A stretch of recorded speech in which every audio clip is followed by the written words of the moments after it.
What's up, y'all? It's your boy Vedros, and I'm with my guy Kam, and this is the SpotLight.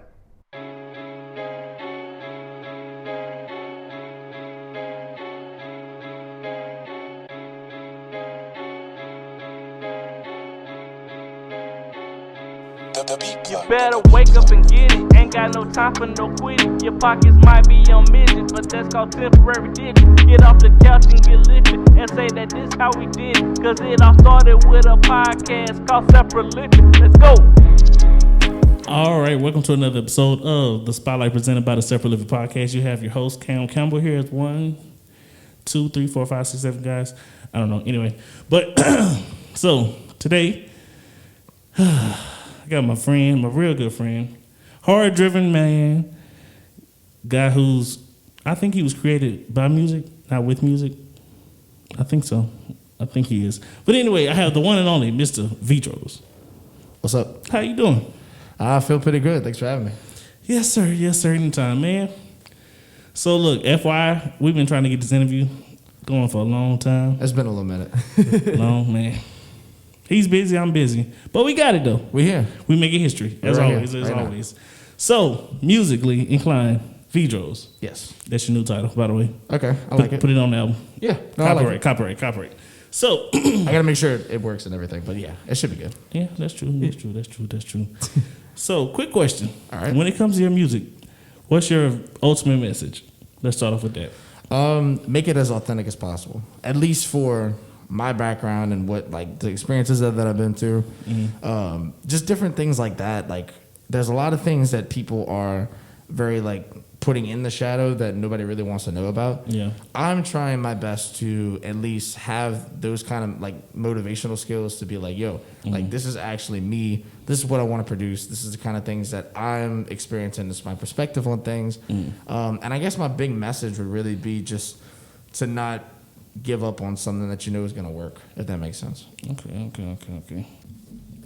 All right, cool. So, why choose music over any other path in life?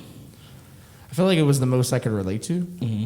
And honestly, like, and music wasn't my first thing either. Oh, like, it I was wasn't? always Oh. into sports, played baseball for a little bit, really fell in love with that. I never really, like, I love to sing and everything. I love to play piano. Not the greatest at piano. Like if you ask me to play like a symphony or something like that, I'm gonna be like, give me like a couple years, I got you. Understood. But it take time. no, I agree. Yeah. And but that wasn't like my main thing. My main thing was just trying to make sure I was good at baseball or something in that realm. That way I could be like, like I'm actually like an athlete and everything.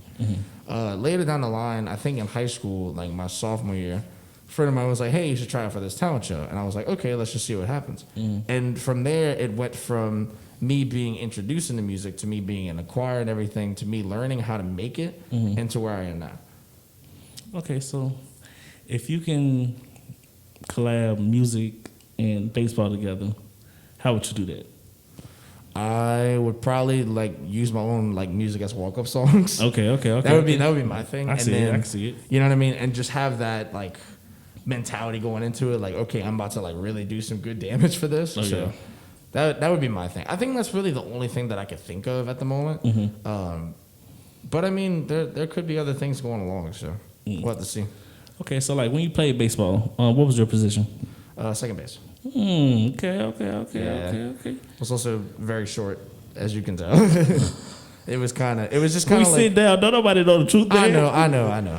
Like the little Kevin Hart thing, just your feet dangling, just like Well, I was gonna say the Tory Lanez thing when he stands up and he like sits down and stands up and he's the same height. That's okay. Shout out to him though. Facts. Him and Kevin. Facts. So when it comes to your music, like, what makes Vedros? Like I was saying earlier, the authenticity to it. I like to think that I'm at least going in the right direction when it comes to music. Not necessarily with like the message and stuff like that, but really with just like how much complex can it be, how much simple can it be, those kind of things, and just trying to make something out of it. That would be my thing. So, by the way, guys, like me and Vedros have actually made a few songs together. They're all hits, by the way. Look it up. Apple Music. Vedros. Absolutely. Yes, sir. So one thing that I've learned about you are a man of harmony. Absolutely. Both figuratively and, literally. Yes. Like when it comes to like your music, like I see you really focus on your harmonies. Right. Like, you stack. So, like, what gave you your interest when it came to harmonies?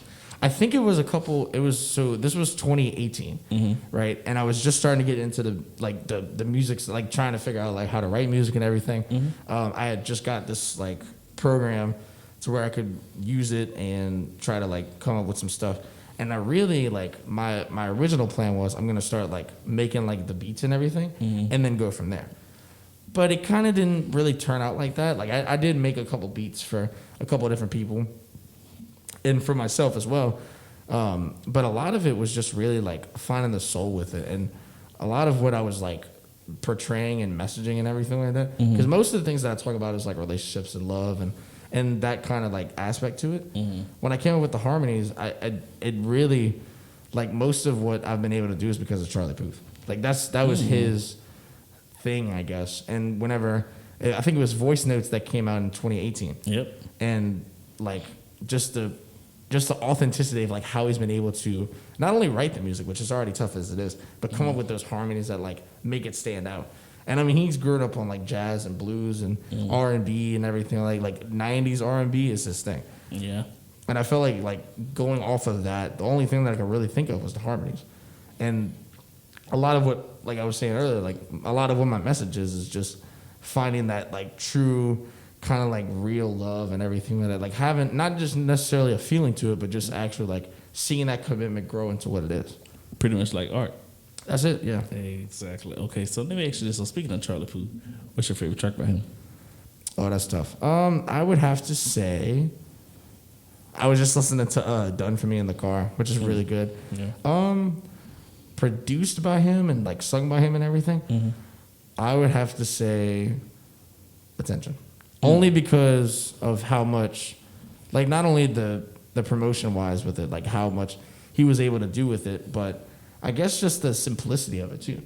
Like he literally came up with the song like while he was in Japan and like came up with the melody and everything, and it was originally supposed to be a like a symphony kind of thing, like traditional instruments and everything. Yeah. But he found out a way to like make the guitar part, and from there it was just it was insane how like watching him do it and everything, like how he's such a genius with it. It's insane.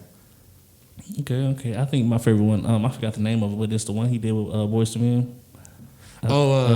What is it called? Leave Me Now. Yeah, Leave Me Now. Yeah, man. Yep. Harmony. That is, yeah. Harmony. literally. Boyz II Men, just harmony by itself. Facts, man. Facts.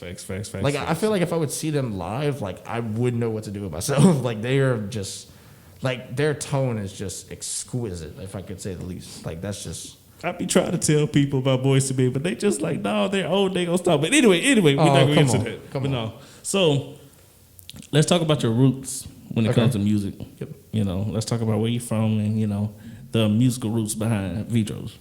So I grew up, I was born in like very late 1999, like November.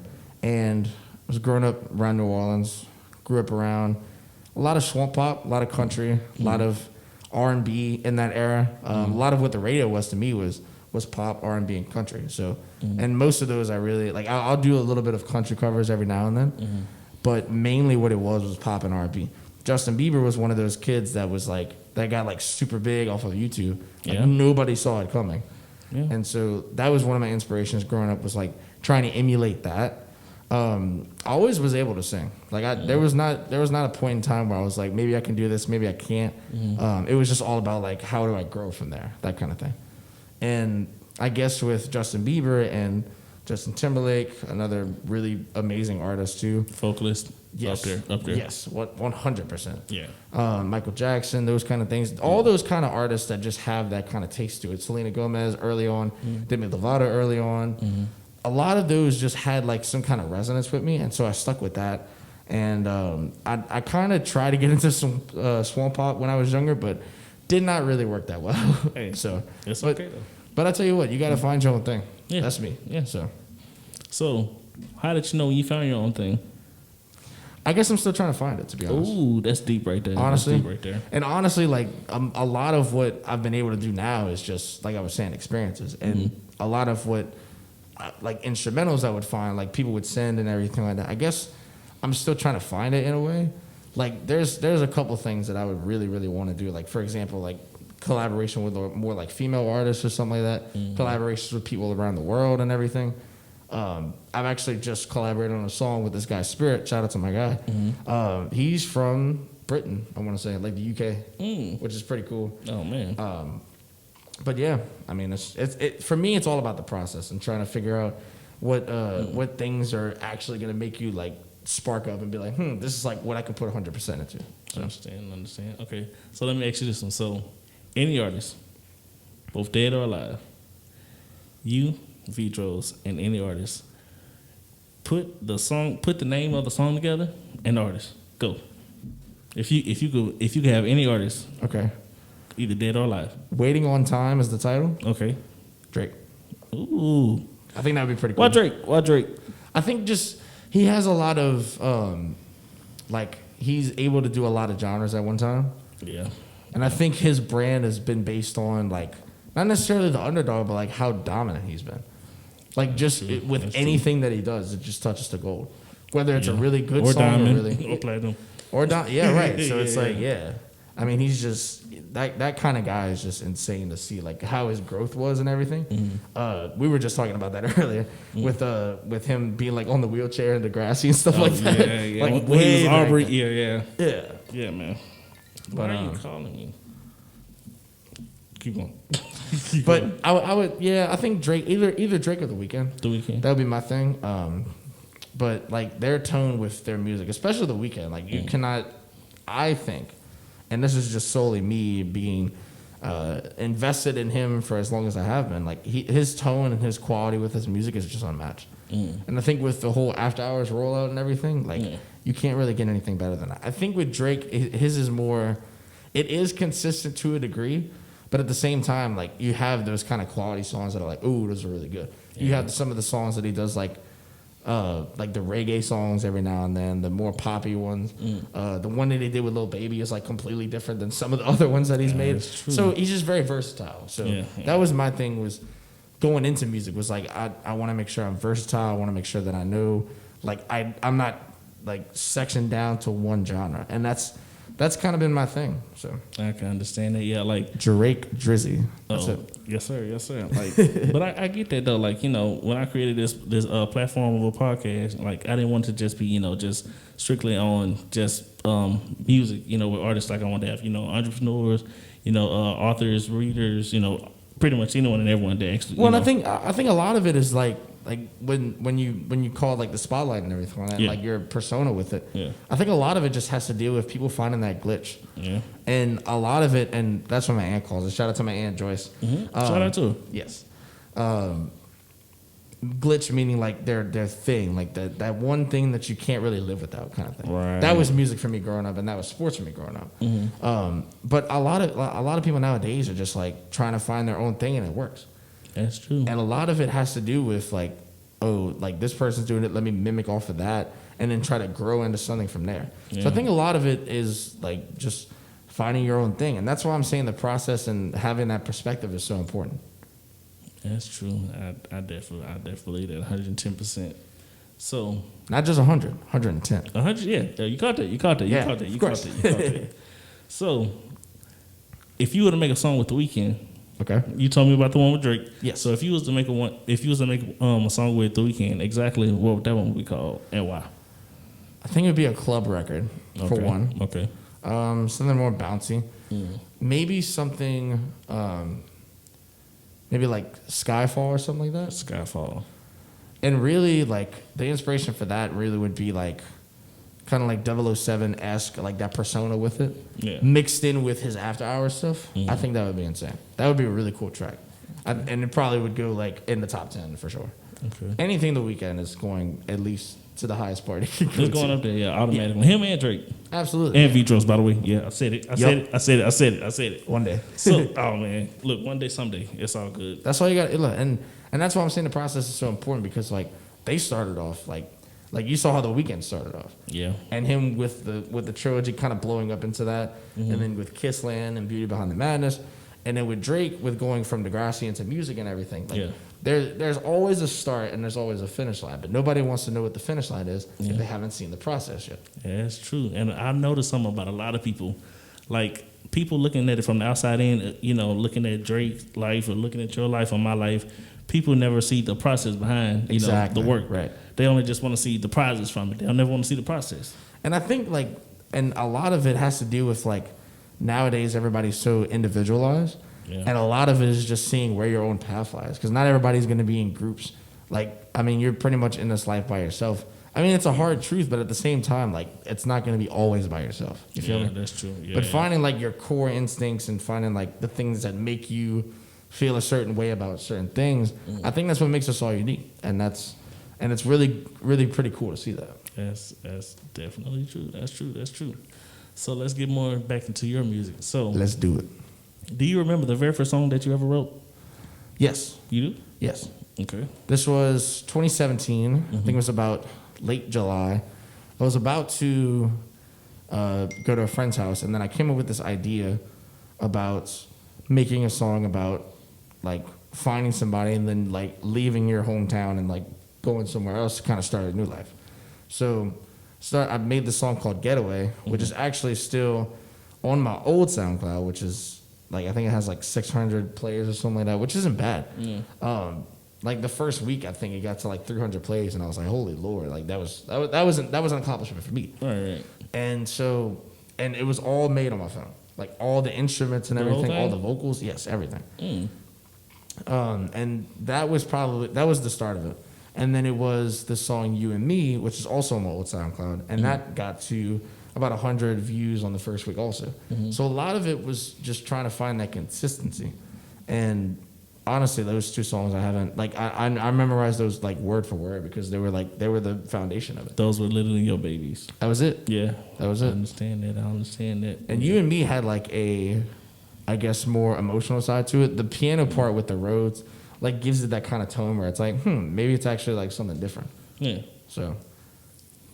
Okay. So, let me ask you this one. So, when it comes to, like, any independent artists, what would be a message that you would like to tell them? Don't let past success from other people hinder you into making future decisions.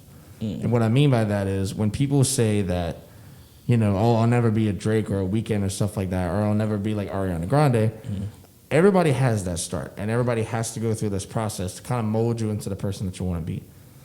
And a lot of what I've seen nowadays is that a lot of people are going back into that individualized thing. So a lot of record labels aren't being, like, they're not being used as much. Everybody's going independent and everything. A lot of what it has to do with is being able to find your own sound instead of somebody else telling you, hey, this is what you sound good at, let's try this. Now, granted, there are things that are going to sound good to other people and some things are going to sound bad. It's all about finding who you really are. And I mean, like I was saying earlier, like, I'm still trying to find that today. But it's still about, you know, wanting to find that one thing that you really, really hold on to, whether it be a musician, whether it be an artist, whether it be entrepreneur or somebody that does like pretty interesting things. Like, you've seen, like, dirty jobs and everything. Like, people go insane over doing that kind of thing. Yep. But finding that glitch, and a lot of it really is just finding who you are inside without having anybody else tell you about it. So, well, that's why I'm saying, don't worry about past success and don't let it control your future decisions. Because 9 times out of 10, that's it. Quote them on that. Yeah. What were you saying? A lot of what my music has to do with is, like, perspective. And I feel like having perspective is important because you know where people are coming from with different kind of aspects of life. With relationships, things that we've went through, choices that we made, those kind of things. Okay. And another thing that I would love to talk about when it comes to your music, like, I love, and music in general, especially yours, like, I love how when it comes to your music, you will say things that nobody else will actually really wanted to say. Like, it's like, and that's one thing I love about yours. It's like, if you have something on your mind, instead of just holding it just like, man, I don't know how I want to tell it to this person, you literally find harmony for it. Yes. And produce it. So it's just like, I definitely, I can. Most of the music that I have in my head is just like I really want to get it out and kind of like make that release for it. Yeah. And that's one thing like that music does for me is just it's a release. It's something that I know that's not necessarily gonna work, but it's gonna provide me with something that's gonna help me in the future. So. Okay. So, by the way, everyone, this guy puts out so much music. Oh yeah, and I love the hustle and I love the grind behind it. Did you say it's sad? No, I was saying it's insane. I thought you said it's sad. I mean, some of them are pretty sad, but I'm not gonna lie. No, they're not. No. Whatever. Look, in my head, I was thinking that it was gonna be. Oh man, it's fine, man. I guess. Like I love the work and the talent behind this young man. Like to actually want to do something and continue to do it. Like repetition is key. So let me ask you this. And so, out of all the albums, out of all the songs, if you were to perform right here, right now, what would be your 3 songs that you would perform? I definitely would want to do Runaway for sure. Mean That, I could probably do that one too. And Fade Away. Those 3 are probably most substantial right now, especially Fade Away and Mean That. Shout out to my guy Evan with the feature for Mean That. I mean, the dude's insane. Like, he's from New Orleans also. I think those 3 are a lot, like, more personal to me in the fact that Runaway kind of started a series, quote unquote, and so did Fade Away. And then Mean That it was just a cool vibe to it and everything. And those 3 are pretty much substantial because of how the lyrics are written for those. It's very more, I mean, it is catchy in a way, but you can really feel like what's actually going on in that kind of thing. You can feel the scene that it's coming from, kind of thing. I got you. All right, so before we get out of here, I want you to let everybody know where to find you, where to look up your music, where to make sure that they stream it 50 billion more times. Yeah. Let them know everything. All right, so like I said, my name is Vedros. That's Vedros. My Instagram and my TikTok is _Vedros, so it'll just be _Vedros. I'm on Apple Music and I'm on Spotify and I'm also on SoundCloud. Just look for Colin Vedros. That's ColinVedros. Yes, sir. All right, so before we get out of here, anyone you want to shout out, let them know, anyone you want to show some love to? Absolutely. Shout out to my mom first and foremost. Like, shout out to her because a lot of what I've been able to do, like being able to be free and find myself and everything was due to her. Shout out to my dad for just always coming through when it mattered most. Shout out to my whole family, cousins and everything like that. Shout out to St. Charles Parish. Shout out to Luling. Shout out to the Zalmans. Shout out to the place that I'm from. Yes, sir. And most importantly, shout out to God because a lot of things that I've been able to do has just been because his mercies are just great. Like, I don't understand. Like, there's a lot of things that I just don't understand. And I'm actually going to write a song called I Don't Know because I pretty much say that all the time. See, look, I told you he literally be spitting out songs, literally. I mean, and like I said, it's just stuck in my head. Yeah, I understand. Got to let it out. But a lot of things I just don't know about life. And I think that's a good thing because you're trying to find yourself wondering about what's going to happen next. And not really wondering and worrying about it, but just trying to find what kind of quest you're going on next. So, and I always like doing like new adventures and trying to figure things out. But yeah, shout out to God for sure for making this all possible. Shout out to God. So yeah. Yes, sir. All right, so this has been another episode of The Spotlight presented by the Separate Living Podcast. I'm your host, Kam Campbell, with the guy, the myth, the legend, the man himself, Vedros. So look, we'll see y'all when we see y'all. You better wake up and get it. Ain't got no time for no quitting. Your pockets might be on midget, but that's called temporary digit. Get off the couch and get lifted and say that this how we did it. Cause it all started with a podcast called Separate Living. Let's go.